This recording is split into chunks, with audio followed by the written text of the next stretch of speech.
રાજુભાઈ, હા બાપા. ચા પાણી પીવા છે ને? હા જરા માવલા જરાક ચા હારી બનાવજો. વજુભાઈ એવા છે, આપણી મહેમાન થયા છે. હા.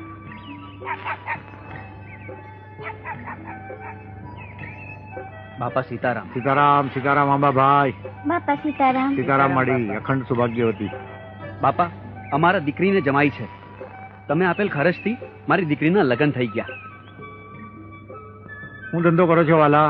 હીરા ગાઉં છું બાપા. હા, સારું સારું વાલા. બાપા તમે આશીર્વાદ આપો તો ઘરની ઘંટીયું થાય. હા વાલા, સીતારામને ધ્યાનમાં રાખો અને સીતારામનો ડર રાખો. એટલું કરશો ને વાલા તો તમારી ઘરની ઘંટીયું થાહે, મંજીરોડા જેવા નામ થાહે અને તમારી પરદેશમાં પેઢીયું થાહે મોટી મોટી. પણ મારા વાલા સીતારામને ધ્યાનમાં રાખજો. એમને આશીર્વાદ આપો બાપા. મારા ખૂબ આશીર્વાદ છે આંબાભાઈ. દેવા વાળો તો સમૃદ્ધ ધણી છે બાપા. સીતારામ સીતારામ, સીતારામ બાપા. શ્રી રામ.